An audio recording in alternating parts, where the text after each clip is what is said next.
Lamited sa hotel ako nakalabas at doon ay mayroong magandang chapel. Ipagpaumanhin ulit kung walang voiceover ang ilan sa mga nakaraan ko na content sa mga vlog. Kailangan ko lang ilagay ang nakita ko sa TikTok. Mula sa pagsakay ko ng escalator pataas ay tinatanaw ko itong ating hotel. Mayroong ganap na renewals dito kaya konting ayos na lang at muling magbalik ang kalinisan na larawan dito. Ang mga nagdaang taon kasi ang naglagay ng alikabok dito. Kakaibang vending machine ito na pagmamayari ng Daskin. Palagay ko lang, parang magkakilala sila ni SpongeBob. Yung SpongeBob na makapagsalita na Scotch Brite. Sobrang nakakalito na talaga ito na gamit na panglinis. Paano ba kasi akala nila si SpongeBob ay isang peraso na keso o cheese? Sumabay kasi siyang sumikat ng mga Japanese animated tulad ng Ampaman. Dapat ito tandaan pindutin kapag mag-frozen car window. Sa Japan kasi kapag kahulian na ng winter season patungong spring season ay mayroong ganitong na binuhusan mo na siyang matunaw pero nagbalik, kaya kailangan mo ng konting ganitong container para kung sakaling mangyari ay buhusan mo ulit.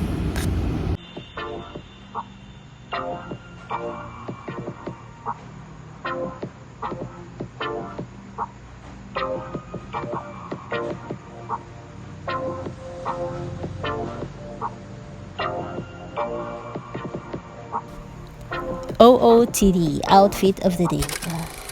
Scoop 4.39. Parang naglakbay ang anak ko sa designer's world bago ata ang puntang signature world. Teenager level ang dahilan kung bakit ganyan ang OOTD niya. Fleece, jersey, sweatshirt, square pants, ruffle, knitted cardigan, leatherette, corduroy, long pants, hip-hop pants na ngayon ay tawag nila ay baggy pants at iba pa, etc. Kwentong basic, pasukin natin ang shop na ito. Hindi ko na sana ipagpalagay ang halaga ng ganitong content, ngunit tayo ay inuusig ng ating ugaling angkop. Appropriate in English, di po ba? Sino ba naman ang hindi magkagusto sa buhay ng karangyaan? Na kung sa ating pandinig, kung maging English ay parang bahagya o talaga luxury? Ngunit kapag tayo ba naman ay nabibigyan ng angking magpapakita sa larangan na ito, sabi pa naman ni Chris Aquino, ay why not?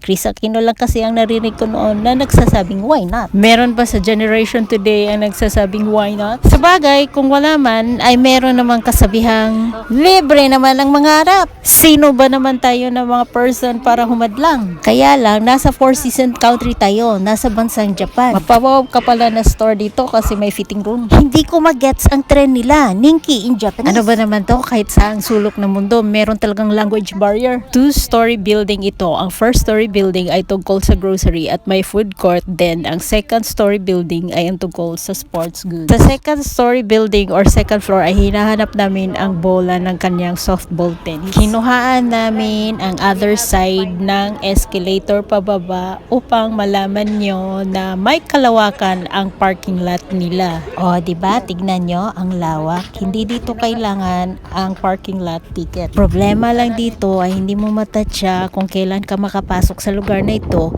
dahil sa traffic. Medyo may kalapitan lang kasi siya sa Toyota Stadium na minsan may league or tournament. Nakalimutan yung password.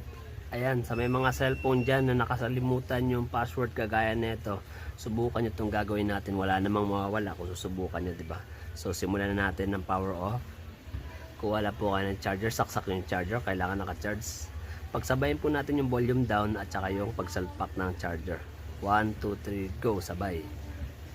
So ayan, sabay. Tapos sabay nyo rin bibitaan yung volume down at saka itong charger. Sabay din na ganun. Tapos habang nakabukas pa, pagsabayin yung volume down at saka volume up ng ganyan. Back. So ayan, nandiyan pa yung password. Power off nyo ngayon. Tapos sa kanyo ngayon, isasalpak itong sabay-sabay na yung charger, yung power button at saka yung volume down. Sabay-sabay na po natin siyang isasalpak. 1, 2, 3. Tapos on off natin ulit. And then check. Bang. Wala. Magic. Wala nang password ang cellphone no. Ting tang, walla walla bang bang. Ooh ee ooh ting tang, walla walla bang bang. Ooh ee ooh ting tang.